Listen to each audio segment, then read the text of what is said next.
Today on The Gate, we will take a look at what's happening at the Missouri Botanical Gardens this holiday season. After, we will get a peek at a great opportunity for Lindenwood theater students to get their voice heard. Finally, we will talk with one of the editor-in-chief's Lindenwood students' news publication, Lindenlink. We will talk about the news that they cover and how you can join Lindenlink.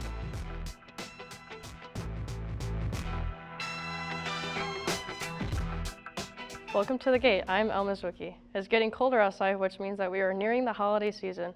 This also means the St. Louis area has come back to make memories. The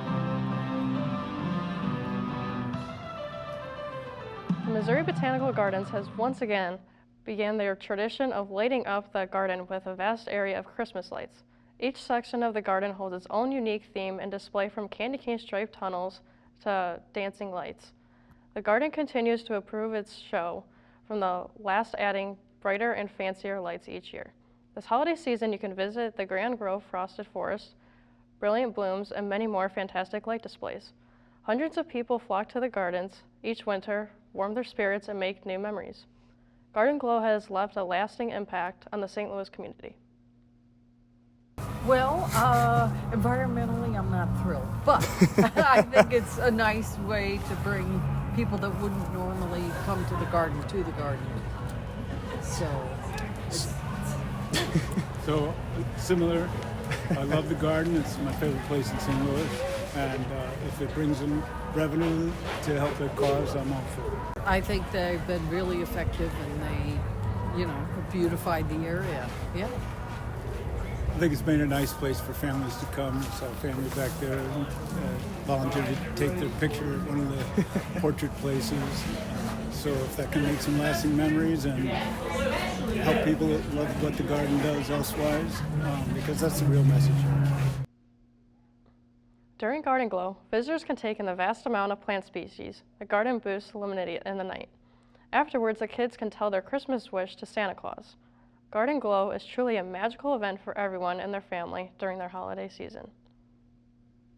Garden Glow hours are from 5 to 9:30 p.m., but from December 14th through the 31st. Hours are extended from 4:30 to 10:30. General admission starts from $24 for adults and $10 for children. The Garden Glow will go dark after January 5th, and you can go see the lights while you can.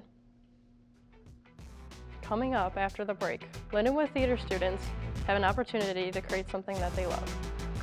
They will visit a rehearsal for the Devised piece to learn more about the student-driven organization.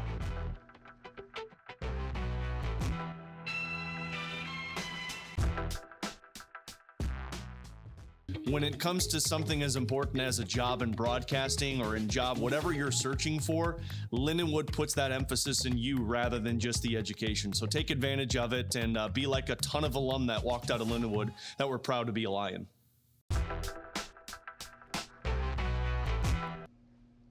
Welcome back. Here at Lindenwood Theater, students have the opportunity to create their own vision. The Devised piece is a collaboration of the theater program that produces their own show.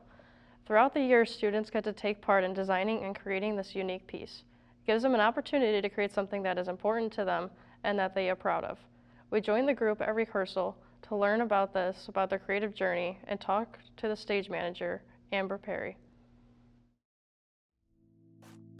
The Devised piece is a collaboration between all of the actors that have been cast, the director and stage management team.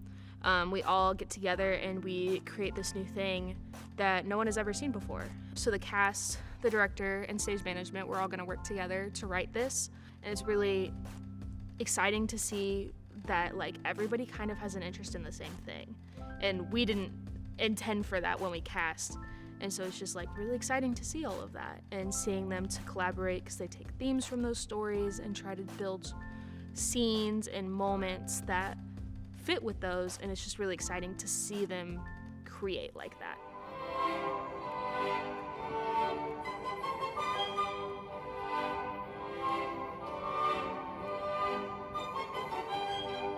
Currently, we are having rehearsals and we're doing a lot of moment work, so we're testing to see what kind of themes we're sticking with and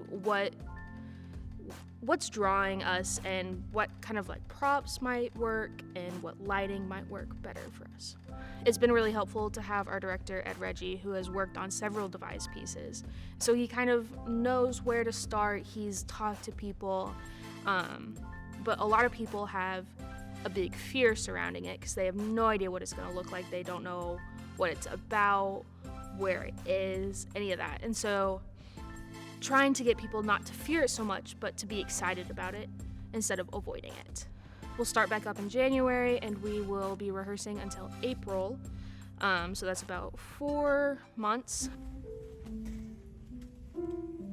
You know you're supposed to take the tarp off before you... This is called Arch, Devin. It's really good for the actors get a chance to see kind of how the design process works, where a lot of like design students get to see that, but the actors don't because they step in with a show that's already created. And so they get to have their hand dipped into that, and it allows stage management to have kind of a creative output or input into what we're doing. And that's not typical for a normal production. I think it's really important that we're doing this to give people an opportunity to create something that they like feel with, like they have something to do with. It's a lot of programs. It's run by professors and professionals, and our program kind of takes a step away of that. So we have student stage managers, we've had student directors, we have student designers, but this is completely student developed, and I think that's a really great opportunity to get people involved because it gives them an output. So if we keep doing it, then we're like, at the end of the year, you guys get to create something out of nothing, and I think that's really beneficial for people moving on in the new world. And if they have to start doing theater in a basement and just learning how to do that through this show.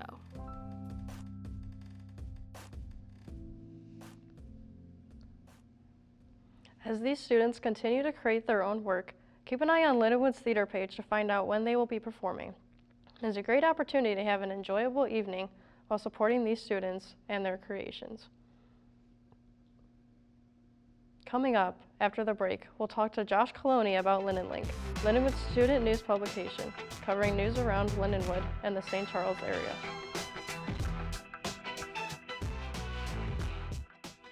The College of Arts and Humanities at Lindenwood University truly is the best. Real experience, real success is something that I still use to this day when talking about Lindenwood.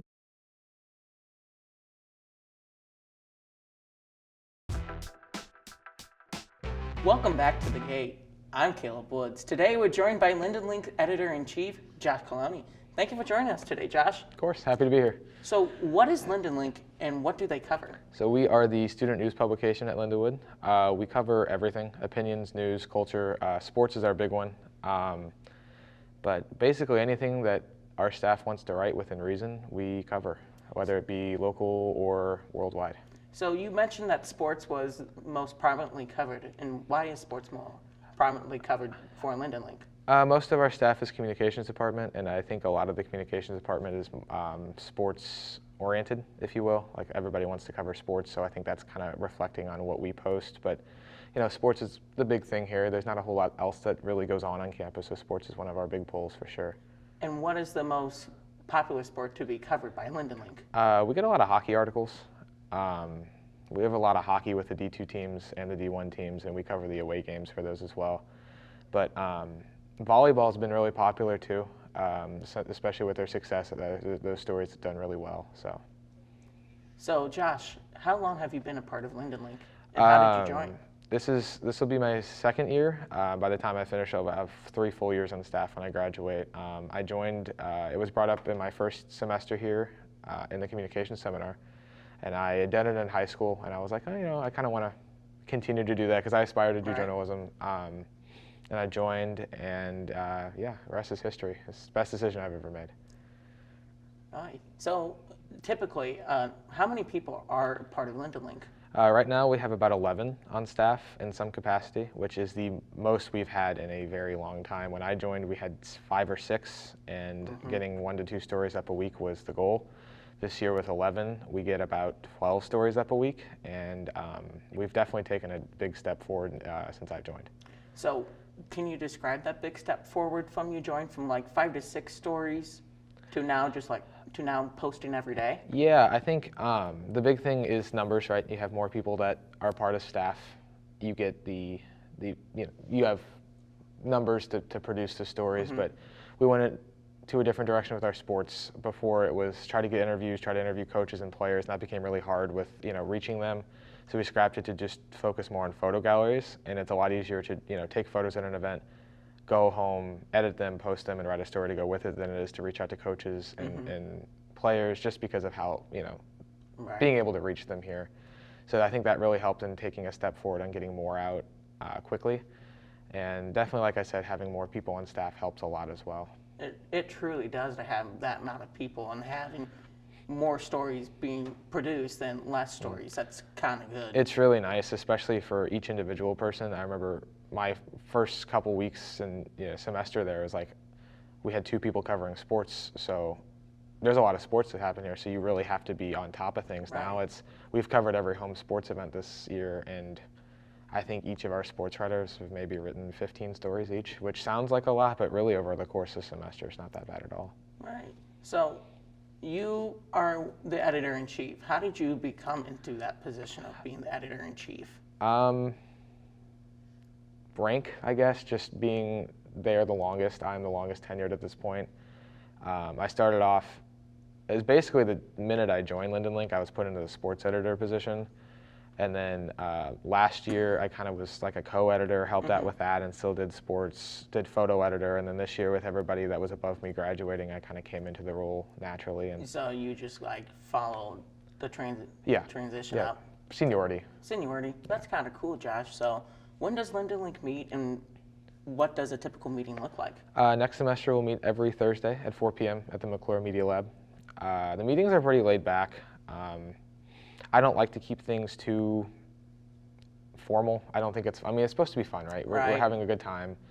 Everybody gets really close, so it's more friendly than anything, but we still cover what we have to. We pitch stories, news, culture, sports, any other ideas that we might have. A lot of the times there's snacks. It's more fun than anything, but we still get done what we need to get done. That's kind of cool. So where can people join if they're interested in joining Lindenlink? So for sure, going to the website. There's a lot of information there about how to join and who to reach out to and what we do. But emailing me or Gia Buck on Outlook and just asking about any information is probably the best way to reach us and get involved.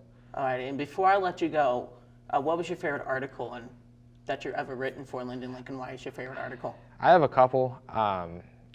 Recently, I was blessed to be able to go and cover the volleyball team winning their conference championship, and being able to watch sports here the last couple of years develop into competitiveness. That was really cool to see, and be able to cover them winning a championship. But my first year, I interviewed Jeff Hartlieb, which is Lindenwood's only baseball alumni that made the major leagues. That's kind of cool. And give him a shout out for his path and his time here and the path to the majors, and that was by far the coolest article I've ever written. I would bet that would be the coolest article you've ever written.